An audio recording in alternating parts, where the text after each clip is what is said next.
and gentlemen and ladies, we have the 6 Plus brush review. I know those of you who saw me talk about these in a video were possibly patiently waiting for a review. Nonetheless, I seem to get a lot of tools from companies. I know I've said that statement before, but this is no exception. I have yet another brush company to review. One of my most watched videos here on YouTube is the My Brush Set review, which is an affordable brush line. And another one of my very popular brush reviews is the Delium Tools Yellow Bamboo line, which was designed for mineral makeup. Since then, the Yellow Bamboo line has expanded. Nonetheless, 6 Plus is way up there with other affordable brush lines as well. Now, when it comes to brush reviews, I only review synthetic brushes for the purpose of my channel being a vegan and cruelty-free channel, but more or less because I actually prefer synthetic brushes. I feel natural hair brushes shed a lot, and it's really hard to remove little pieces of animal hair from your makeup. Nobody wants to be asked the question, oh, so do you have a dog at home?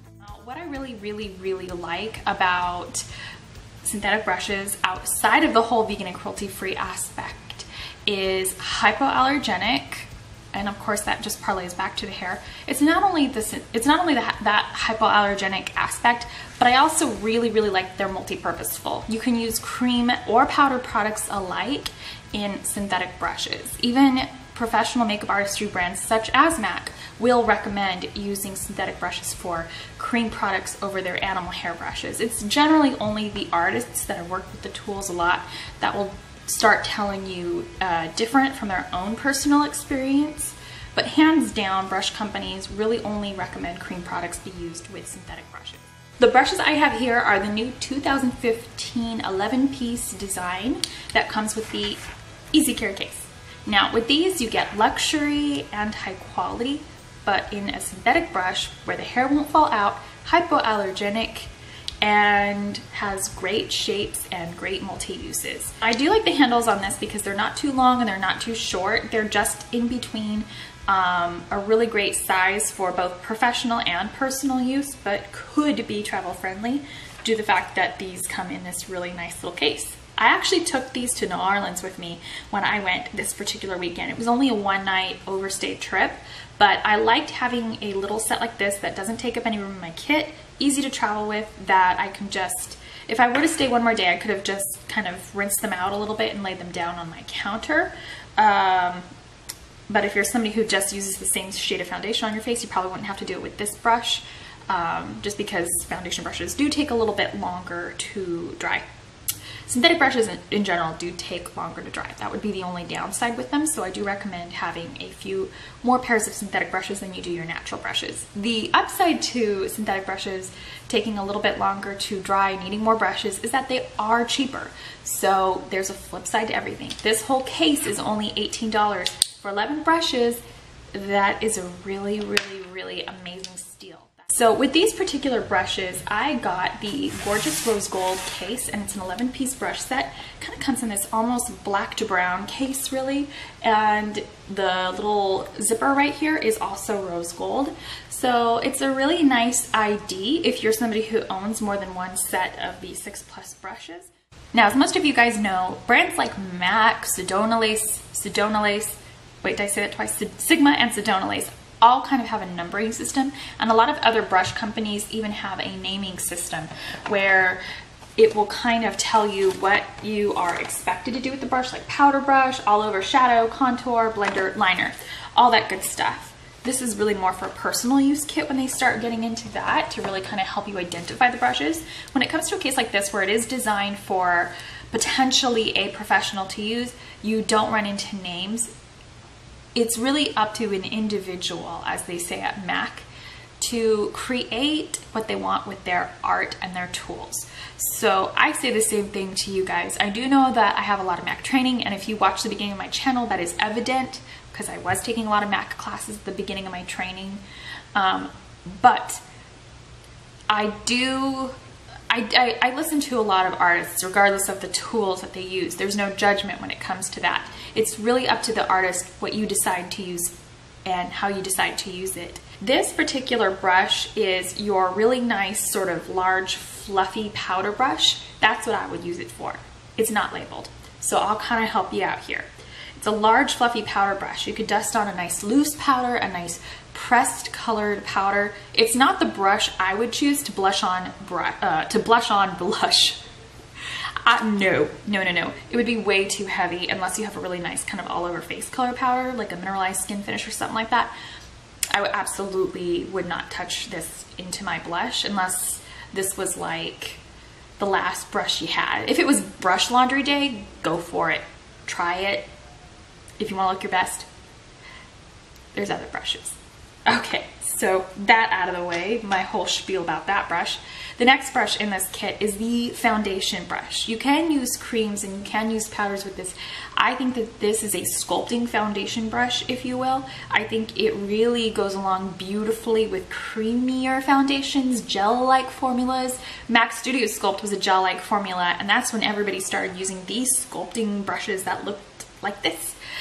Since then, brands like Sigma, who are known for their F80, Sedona has kind of copied that brush. Delium Tools has a really beautiful variation called the 957, and all those brushes give you really nice, clean, almost like you just tapped your face all over with a really beautiful sponge and finessed it. This is the HD brush of your dreams. If you want to do powder foundation, go back into this. This is all your powder.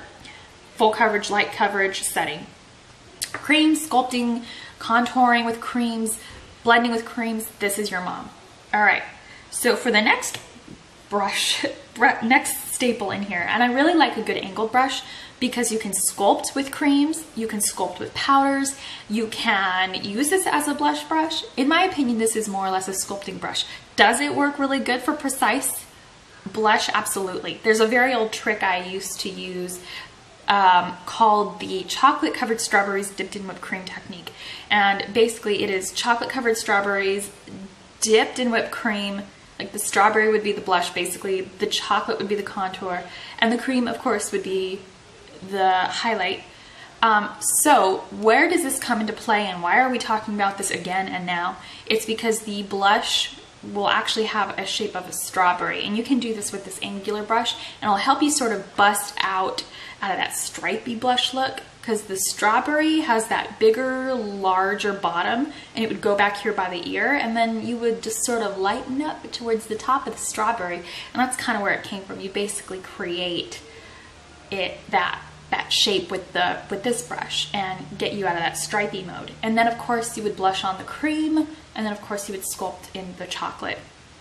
Now, that's a little bit much, but it really does help people kind of understand that you want a blended soft gradient, and you can do that all with one brush. Actually, the fewer amount of brushes you're able to take when it comes to blending on the face in particular, so much the better, because you really want the face to flow and come together. You don't want it to be stripy, you don't want it to be cut or have any architecture to it whatsoever. You want it all to be one with the skin. So that's kind of where that technique comes into place. It's a little dead now that it's a little dead now that clown contouring is in our midst, in the horizons, but trends do come and change. But if you're somebody who just wants to stick with what they think is absolutely beautiful, that's a great technique. Drum roll, please. This is your nice little powder brush that you can use for sculpting. It has a rounder top, so it's really great and ideal for powder. But what you can also do with this one, if you dry it and press it flat, you can really use this to sort of take the place of there's a MAC powder brush that's beautiful. I'll put the number right here, and it lays kind of flat, so you just pounce that blush on, and you can even pull it down and really sculpt it. It looks funny when you're blending with it on its belly to everybody else, but it really sculpts nicely. And if you still need a little bit of color down here, I don't do a lot of the E look, the EC3 look, because it kind of looks like Miss MAC foundation, but sometimes you really need to pull it down if it looks a little hard, if there's a major contrast with the blush and bronzer. And just go softly, pull whatever color is remaining in the brush, pull that down, don't add any additional color, just be like that, this guy. So the next set of brushes in this kit are going to be concealers, blenders, highlighter brushes, and eyes. So the first brush in this kit that kind of takes us from the face and into the eye is sort of the under eye concealer brush. This little round base or blendy fluffy brush is not the best solution for a perfect crease in my opinion. I do know a lot of brands have marketed this exact shape for the crease and I don't think it does justice for that look at all. It gives you a very soft blended look, but it also gets the pigment too high and I don't think that's forgiving or the best look. So my opinion, base eyeshadow, under eye concealer, and any small little details like getting around the nose. If you have a lot of hyperpigmentation right around here, that's so hormonally normal for women, you could just take this and blend that mom all out. The next brush in this kit is sort of like the Precision Duster Highlighter Brush. I really wouldn't use it for anything other than that. You could even do it for precise contouring, especially somebody who really wants to go in and do some sculpting. You could even do some character sculpting with this one. So this is where it pulls itself into being a nice professional kit.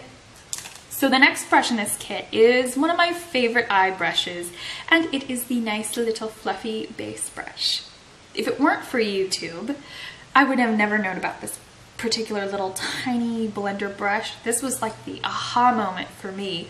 Before then, eye brushes were kind of very popularly shaped like this until one YouTube guru said, I don't know how anybody does any work with that. I was like, and what's interesting to me is that all the beginners kits and guides all have what? An angular brush in them. This is a hard little brush to use, but this guy gives you just that perfect base. And you can even use this as a highlighter brush. Maybe after you're done kind of sculpting up the brow bone, you can kind of just go in and play with it. That's always fun to do the same highlight here that you would do up here or in here. Next brush in this kit is the little paddle brush. This is an adorable little eye brush that you can use to pack on pigmentation. This is reminiscent of the MAC 239 or the Delium Tool. Where is it? I don't use this brush as much anymore. I don't use these brushes as much as I used to, but if you are somebody who has a great deal of visual lid space when you open your eyes, play around. This is also really good to, why am I holding this? Oh yes, I'm holding this because this is the Delium Tool 777, there's the MAC 239, and then there's this. Those are all comparables. Very firm and tightly packed. You can use this for cream shadows. You can use it for applying lip tar. They don't really package lip tars the way they used to. They're now in tubes. Feeling so old on YouTube now. But you can even use this to blend out eyeshadows underneath the base of the lid because the hairs aren't very fluffy. They're very firm, so they won't pick up excess pigment and pull it too far down. So you can even use this to pack concealer underneath the arch of the brow bone and give it a very clean look. If you don't want an overpronounced brow bone, you just want that kind of clean up. Good brush, good deal. To keep the color inside the lips. Or I would use this for eyebrows. The fact that this particular brush is not super narrow at the tips is why it would be a beautiful brow sculpting brush, because you don't want a hard line with your brow, you want some natural finesse to it. So with that being said, the slightly thicker the better. I know it might seem a little bit of a difficult brush to maneuver for an eyebrow if you are having trouble getting them straight, but eyebrows are supposed to be sisters, cousins, fraternal twins, cousins twice removed, but they can't ever be identical because not even identical twins are identical. So what does that tell you? Just know. Just, this is nice. Okay, so for the last brush in this kit, and I would use this for jawliner, concealer, and have a show and tell. See why I would use this for a little bit more of a thicker line in blending, and why I would use this for precision. Not only is this your kind of your key same look I was talking about in terms of foundation, precision, clean blending, and just the brush not picking up too much product and being able to apply it well. This is why you would want this for jawliner, precision work, maybe even eyeshadow as eyeliner, very precisely applied, and why this would be great to create little hairs, more sculpting. So that kind of same concept kind of flows through. These are all great blending eye brushes. These are like the artistry brushes, and these are like the placement brushes. Even when you go to a tattoo parlor, they have placement needles and then they have color needles. same concept when it comes to art.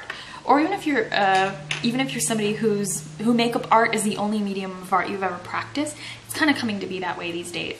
Back in the day, a lot of makeup artists had previous art experience, and nowadays people are getting into art by way of makeup, which is perfectly fine too. Not all of us have art history backgrounds. Not all of us ever did, but that kind of, yeah, that idea in the head. The price for this brush kit is $18, and it is luxury high quality, and I have the rose gold ferrules. I hope you check out these brushes because they're fabulous. Here's a link down below for you in the bottom bar. You are welcome to click on it, and I'll try to get a live link somewhere in this video if I can figure that out, because Lord knows I'm old. And I'll see you guys in the next video. Bye.